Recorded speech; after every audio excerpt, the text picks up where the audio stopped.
Now let's turn to the forecast. We are getting some rain, but we still have a long way to go to get out of the ongoing drought. You're taking a look at new drone video from Steele Lake in Union County showing parts of the shoreline are still dry.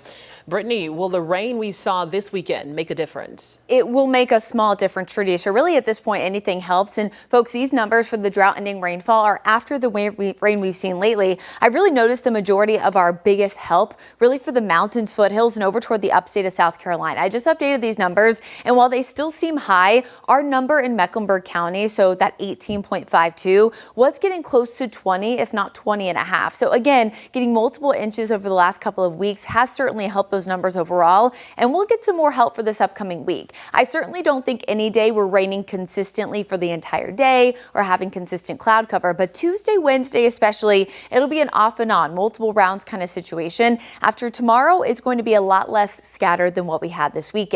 And essentially the reason why is we have a cold front that's going to be not only stalling across the region, but allowing for multiple rounds because it stalls and eventually starts to lift northward, and that brings additional moisture to us. And that's essentially the reason why we've had these thunderstorms the last couple of days. Yesterday, as we know, it was impacting parts of Columbia and then north of us toward Winston-Salem, Mount Airy. Today, more centered here closer to the Charlotte metro. Right now we have heavy rain moving through Bacanos, Lowry. I was just talking to you guys about this storm just a little bit ago. It since has canceled its official severe thunderstorm warning. My guess is that that's because technically it's not to severe criteria. With winds I was clocking only about 52 miles an hour, which certainly can still cause some damage, but just isn't to that 58 mile per hour threshold. Here's where it's heading, north and east, and it will be impacting places like Belmont if it can hold together closer to 7 o'clock. Same for Cramerton, Lake Wiley just after 6:45, and then you can see if it can push through that, potentially impacting parts of the Charlotte area, meaning closer to the airport, closer to the city center just after 7 o'clock,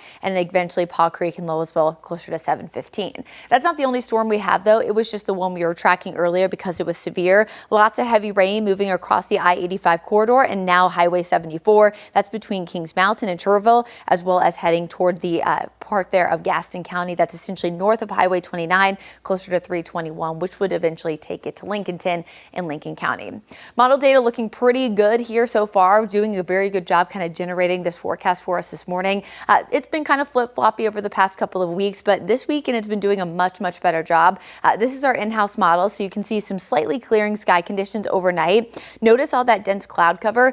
It looks like clouds on radar and on our model data, which it technically is, but it's not your traditional thick cloud cover by itself. It is patchy, locally dense fog that's nearing the ground. Remember, fog is just clouds. They're just hanging out closer to the ground. And that could be impactful to your morning commute tomorrow. And especially if you have a kid who's going back in South Carolina to school tomorrow, we'll be mindful of that fog. Maybe give yourself 5 to 10 extra minutes to get out the door, especially with the chaos that could ensue. I don't have children, but I have a 5-year-old nephew who's going to pre-K this year, so my sister's been talking about it a lot. 11 p.m. tomorrow, we see a few isolated thunderstorms, but they're really coming back more so Tuesday, Wednesday. Again, that's when that front begins to lift, and it kind of brings a secondary push there of scattered showers and thunderstorms, which is why, as you look at your Jerry Hunt Supercenter 7-day forecast, you'll see Tuesday, Wednesday, as of right now, I do have as our most widespread storm days. Again, it's not going to rain all day. I would expect some issues when it comes to, unfortunately, the Charlotte FC home match on Tuesday.